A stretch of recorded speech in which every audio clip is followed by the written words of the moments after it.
बताया है कि यहाँ 18 राज्य और यूनियन टेरिटरी से डेलीगेट बचा है, तो भाषा की मामला आते हैं। I speak 5 languages equally badly. तो मैं तो ये भी सुना है कि कुछ सिमल्टेनियस ट्रांसलेशन चल रहा है, तो मैं अंग्रेजी में बात करके बीच में 3-4 शब्द हिंदी का डाल सकता हूं, ठीक है? तो we are in the 75th year of the independence, and I am closely reading every word that the Prime Minister says about it. It's fascinating. He has plenty to say that is fascinating. And a whole new celebration is underway. A big official website, Azadi Ka Amrit Mahotsav, has been launched along with a budget of 110 crores for this year, for this budget. And the site itself says that the amount will be increased. So they've got, what are they doing with that 110 crores? Very nice.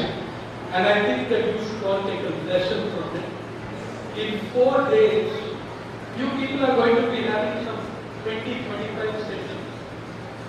In the same 4 days, the government of India is conducting 200 separate and independent events. Every day for 365 days, they are having, the website says, okay, don't hold me to it, 50 events per day, 2 events every hour, 1 event every 30 minutes. So you see, I mean, you will have 20 sessions, they have 200 events in 4 days. But I like the Prime Minister's definition of what they are doing. What is this Azadi Ka Amrit Mahotsav? The word elixir appears about 8 or 10 times. Okay?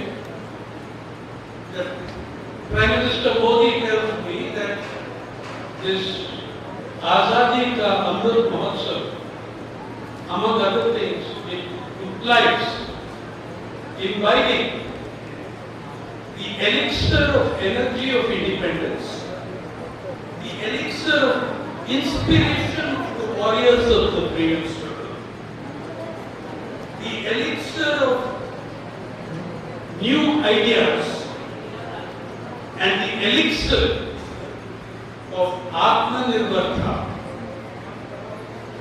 That's a lot of elixir they are imbibing. They also seem to be smoking something, but I am not sure what. But I can tell you it's very strong. Whatever it is they're smoking.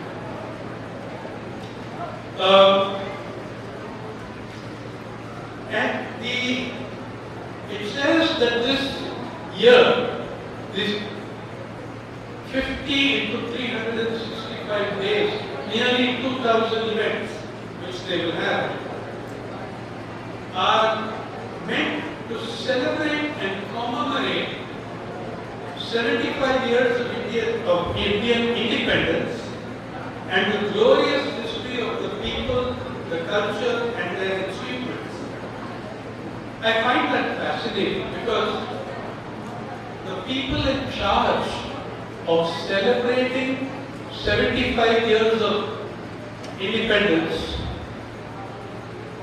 are the very people who tell us the freedom struggle goes back 800 years.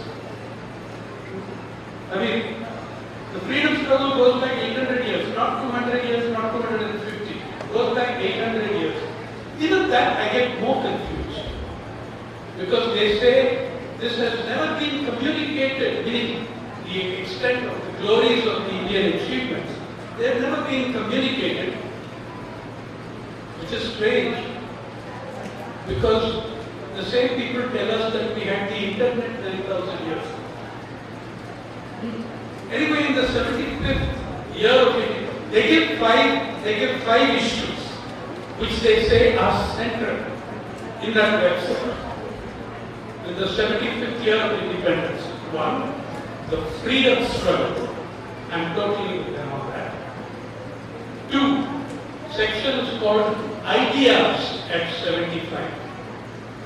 Three is Resolve at 75. Four is Actions at 75.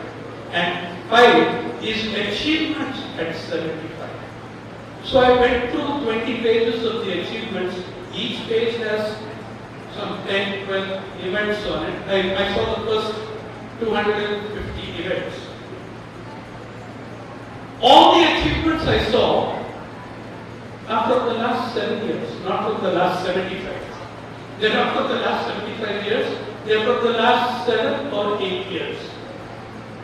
Okay, maybe if one survives another 200 pages, you'll reach there and find out what the other achievements are. But let's do something different. Let's take one of these issues, the freedom struggle, see how they're approaching it. Two, let's place 3 issues which they don't get into when they talk of resolve, values, ideas, aims, what we should be doing. I think that it's reasonable to ask in the 75th year of Indian independence, what do we do next? That they ask. Do we build a republic of reason or an Indian ocean of irrationality? I think this is one of the 3 issues people with scientific bent should address. You know, the kind of irrationality that is spewing every day, what impact does it have on science, on education, on a lot of things? The second issue I would raise, which I hope people will discuss, is the rapid consolidation of a fundamentalist corporate state of India. It's a corporate state, make no mistake about it, but it is with a strong fundamentalist bent. Indeed, in the 75th year, India is ruled by a coalition of socio-religious fundamentalists and economic market fundamentalists. The bed this happy marriage cohabits, we call it corporate media. Okay?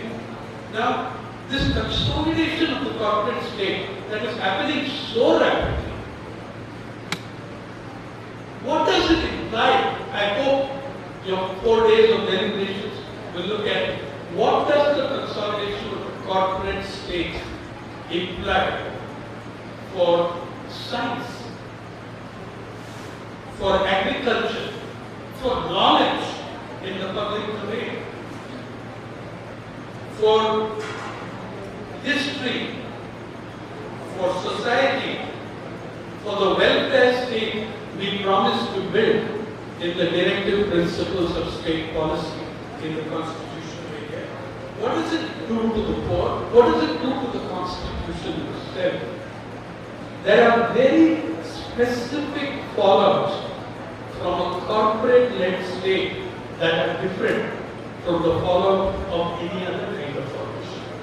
We need to look at those. The third, and to my mind, the single most important development, not in the last 75 years, but you can say in the last 30 years, and hugely accelerated in the last 10 years, are the unprecedented levels of inequality that the Republic of India is witnessing. Levels of inequality today, going back, for a comparison, you have to go back to the late 19th century as the word inequality report tells you. You have not, there is no greater inequality in living memory in India. Earliest comparison point would be 1921, a victorious kingdom of British Empire after World War I. But even those we have surpassed. To look at when you last had the kind of inequalities, and that's what I'm going to focus on. You're going to have to look at maybe the late 19th century.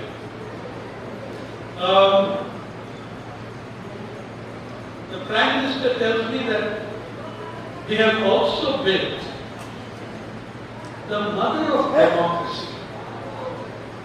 I'm not kidding you. The mother India, the mother of democracy, India, is still moving forward by strengthening democracy even more. India, rich in knowledge and science, is leaving its mark from Mars to the moon. It's also leaving its mark from the mohallas to the masjids, but that's another conversation. On the freedom struggle, the achievements of the 75 years, there's not a word about the values of the freedom struggle, but we get passages on drone technology and digital passports. There is not a mention of, in the aims, there is not a mention of the preamble of the Constitution, nor the directive principles of state policy, or the larger context of the Indian Constitution itself. Incidentally, when I take that issue of the freedom struggle and look at the unsung heroes of the freedom struggle on Azadi Ka Amrit Mahotsav website, they have people going back to the 19th century, but omit early 19th century, but omit a number of very significant people on subjects where they are not merely rewriting history, they are rewriting their earlier rewriting. For instance, the unsung heroes include several people from this period in Karnataka, but there is no mention of Tipu Sultan. When I saw this, I went back to a big book written by one of the greatest RSS ideologues, K.R. Malkani, the longest serving editor of Organizer and the only man जो एक समय Organizer का chief editor था और पांचजन्य का भी chief editor था.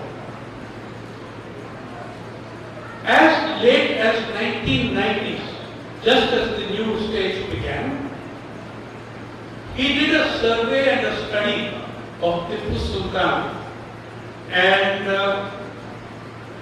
K.R. Malkani was no ordinary Hindutvavadi. He was hardcore. He was the greatest champion of Manu, the laws of Manu, and the judicial brilliance of Manu. He wasn't Biplab Das of Tripura or Adityanath of UP. He had an intellect. And this is what he wrote about Tipu. He was the official historian of the Sangh Parivar and the Bharatiya Janata Party. He wrote, "The more I read about Tipu, the more I am impressed with his personality. He was the only prince who died fighting the British. The only prince who died fighting the British. He banned, Tipu Sultan banned forced labor. Tipu Sultan tried to set up, I'm quoting verbatim from this book, Tipu Sultan tried to set up a school every 4 miles. He had an ammunition factory shifted from the banks of the Kaveri because it was found to be polluting the Kaveri river, and Malkani says, here was a model ruler for environmentalists. He was in correspondence with Napoleon, which is true. He was also influenced by the French Revolution, which is true. In fact, in the last days of his career, in the last days of his rule, Tipu Sultan banned all titles in his court and asked people to call him Citizen Tipu. Citizen Tipu. Okay? Now, his last line of Tipu, he gave the British the fight of their lives. Independent, with the death of Tipu Sultan, Indian independence has been extinguished for a century and a half. Now this is the RSS, one of the five founders of the BJP, Vice President, RSS ideologue, 25 years ago, he had this position of Tipu Sultan. Something has happened. As I said, now we are rewriting the rewriting, not just in the textbooks and in the school books and the colleges. So that first of my 3 points, the ocean, republic of reason or the ocean of irrationality.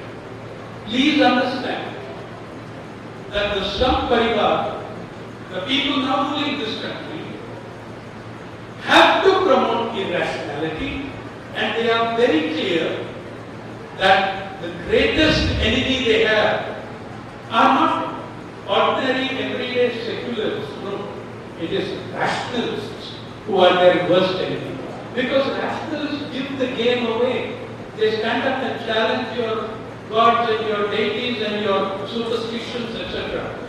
Please note, in the last 7 years, all the 4 major public intellectuals who have been assassinated, murdered, had 2 things in common. They were all rationalists and they all wrote and spoke in Indian languages. In Marathi, in Kannada. Okay? Narendra Dabholkar, Govind Pansai, M.M. Kalburgi, Gauri Lankesh. They had another thing in common. All 4 of them were journalists. Gauri was a full-time, prolific journalist. All the others were prolific columnists. Dabholkar ran a magazine, founded and ran an anti-superstition magazine for 25 years. I know because I gave the 25th year convocation speech there, commemoration speech there. All of them were journalists in Indian languages, Marathi, Kannada. That's why they were a greater threat than if they had stuck to communism.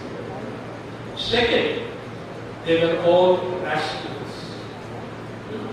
So, please understand that the attack on rationalism is not fringe elements like we saw yesterday, when the national spokesperson of a party is referred to by his own party as a fringe element, but a conscious design of attacking and smashing rationalists and rationalism. People of science, people who are with the All India People Science Network, people of the scientific temper, you are going to have to think on this point. How do we fight this ocean of irrationality? How do we defend rationality? How do we promote rationalism? I think that's one of the 3 points I wanted to make. The second of the 3 points on the corporate state, the second and the third point I'll finish together. जो दूसरा और तीसरा सवाल है वो एक साथ लेता हूं मैं. Corporate power and असमानता, कॉर्पोरेट जगत का जो ताकत है और inequality. When you are fighting today, you are fighting corporate power. The dismantling of the public sector that Every day, my friend Franco puts out such fantastic material on the destruction of public infrastructure, of public property, of public wealth, and privatizing it. That is entirely driven by the power of the corporate sector in the world today.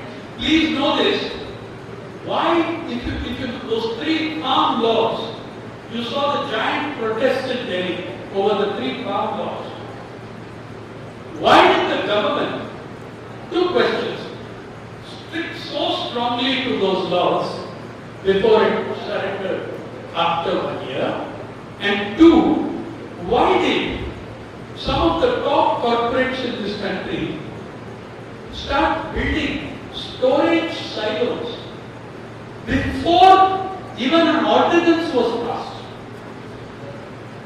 I am told that Mr. Adani built about 200 in Himachal Pradesh before an ordinance was passed. I am not sure whether it was before or after. My argument to you is this, that these laws, like many others in the country today, were drafted by the lawyers of corporations. They were drafted by corporate lawyers. They were drafted by the lawyers of the top companies, and it's not just these laws. The kind of things we are doing with the new pension scheme, taking people's pensions and putting it into the volatility of a market we know will crash, which right now is getting them a return of less than 2%. Return of less than 2%. Okay? And I was 2 days ago at a very strange place for me to be speaking to all the officers and districts of the income tax in Mumbai. And they were telling me that many of them were getting pensions of 15 to 20,000 rupees. But all those officers who joined after 2004, their pension has fallen to 1,500 to 2,000 rupees. That is an 80% cash. 80% fall, and you created 2 classes within the pensioners. And you are going to create a 3rd class within the pensioners. Because you are now going to create a completely dispossessed, because the gigantic sum of money is being invested on the market with people who are going to loot it and who help draft those laws, whose lobbies influence the idea that this money should be invested in the market in very bad things. That's just 1 or 2 examples. There are 1,000 where I can show you how corporates have influenced the laws.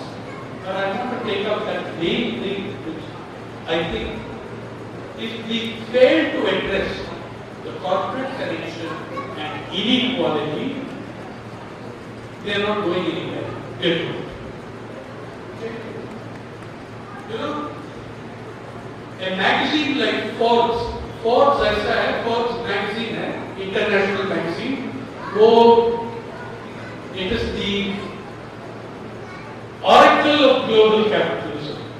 वो anti billionaire, anti अरबपति नहीं है, pro अरबपति है. और वो ये लिखा है, 1 साल पैंडेमिक के बाद, after the first year of the pandemic, Forbes magazine, in a first paragraph on India, another COVID-19 wave, ये दूसरा वाला था, wave 2, another COVID-19 wave is sweeping across India and total cases exceed 12 million. So we are talking about 2020, late 2020. But the country's stock market has begun to scale new peaks. This is what is called, इसको कहता है disaster capitalism. सिर्फ Covid में नहीं हुआ, tsunami के बाद भी हुआ. जब सब स्टॉक एक्सचेंज एक्सप्लोड हुआ upwards.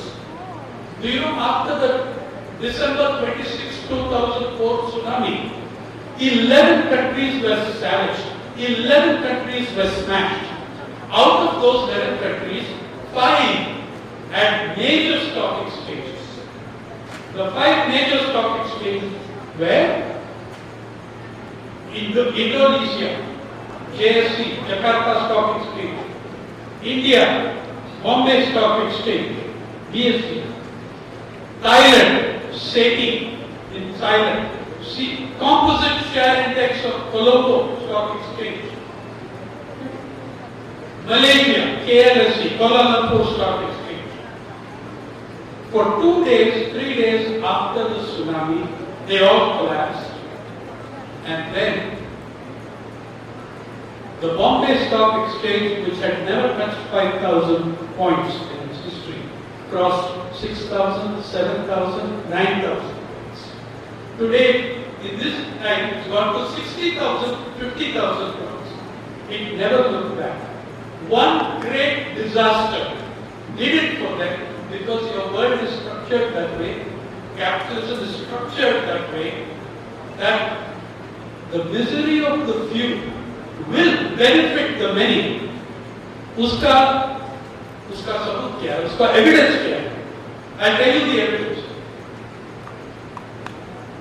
In 1991, India में 0 अरबपति था, मतलब $1 अरबपति के बारे में बात कर रहा हूँ.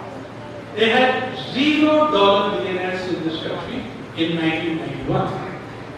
By 2008, they had 8. 2012, we had 53. 2019, 2020, just before the pandemic, just before the lockdown, we had $102 millionaires over 20 odd years, 28 years. After the first 12 months of the pandemic, economy shrank 7.7%. Yeah, Modi sahab ne kaha, official figure, GDP has shrunk 7.7%. लेकिन अरबपति का हिसाब 2 गुना बढ़ गया.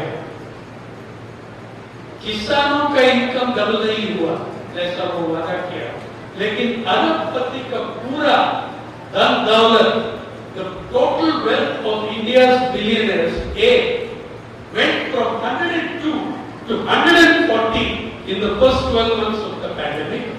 In the second year of the pandemic, it went from 140 billionaires to 166 billionaires. $166 billionaires.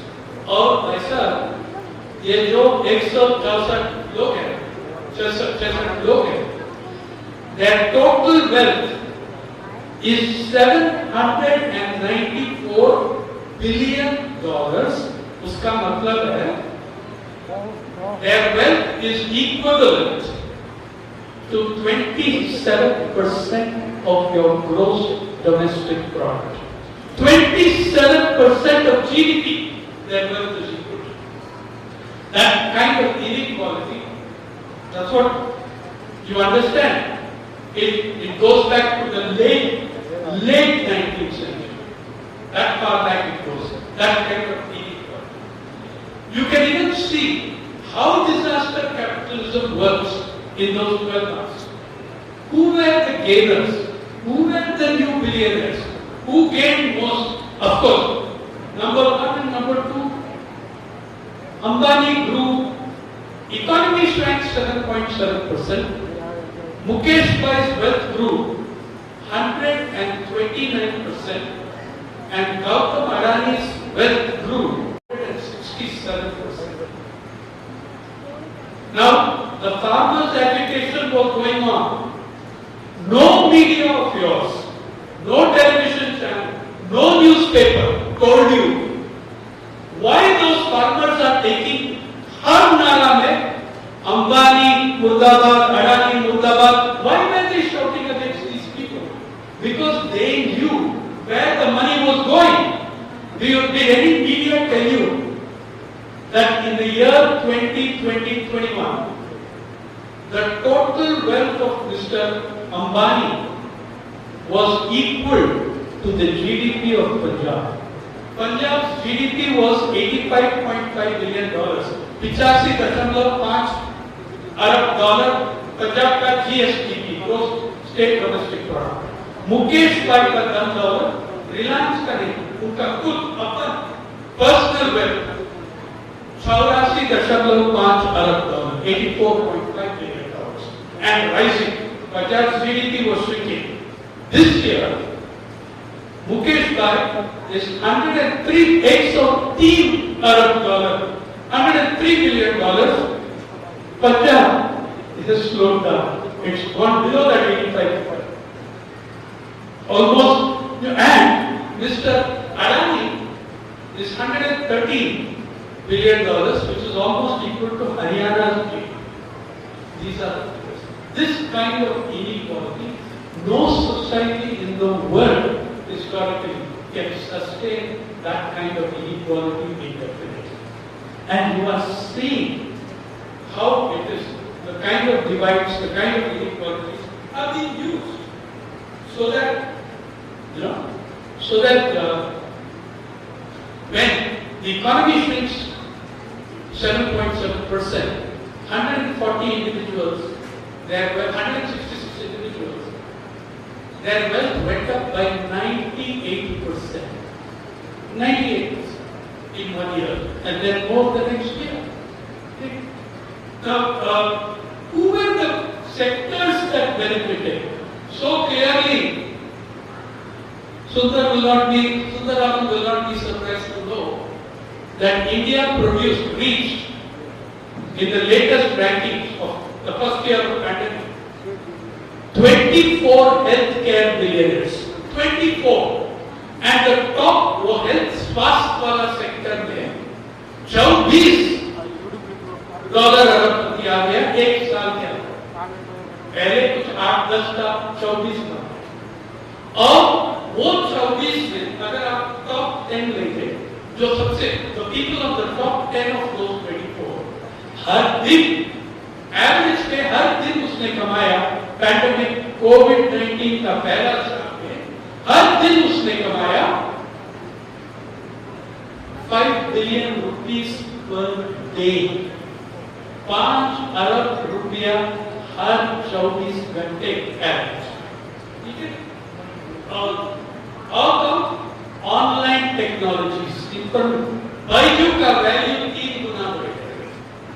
किसान का कुछ नहीं हुआ, लेकिन बाइजू का बढ़ गया. और करोड़ों बच्चे 2 साल शिक्षा बंद हो गया. लेकिन ऑनलाइन एजुकेशन टेक वाले का they were at the top of the list in games.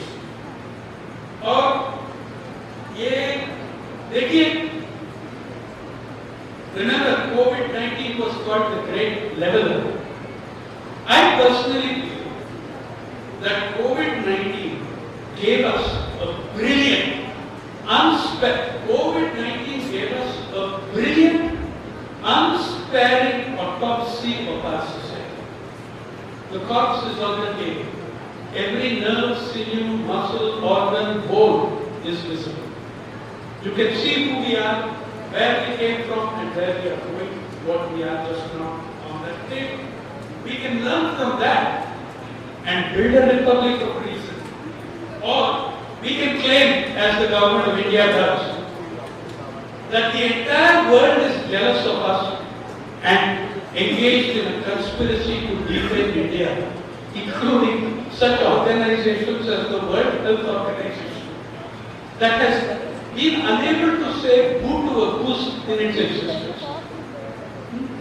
Remember, when they gave a tuberculosis figure of 4,79,000 in 2017, they immediately withdrew the figure at the report and said no more after government of India scolded them. Now you are saying, all these people saying 4 million people died in COVID, 3 million people died in COVID. They're all liars, they're conspirators, they're jealous of us. Yeah. Okay? Remember one thing, you are not going to get any enlightenment, any help from your media in doing this, simply because of the first point I made. Who are your media? जो main stream media कहता है, क्या main stream है? जो जनसंख्या का 75% exclude करते हैं कवरेज से, उसको आप मेन स्ट्रीम कहते हैं। मैं उसको कहता हूं corporate media.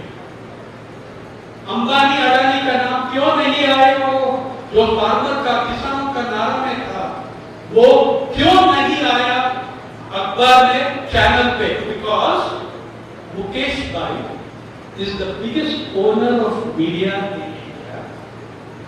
You know, you all watch ETV Hindi, ETV Malayalam, ETV Kannada. They are not owned by Enadu TV. They are owned by Mukesh Ambani with a wonderful trust called Independent Media. Okay? And those media Mukesh Bhai does not own. He is the biggest advertiser. Why will these people ever, how can they ever tell you? How can they ever tell you the truth? I'm saying, you need, and by the way, in an explosion of irrationality, the media are very complicit. Look at the amount of space that 200 godmen in this country get in the media. Jabki,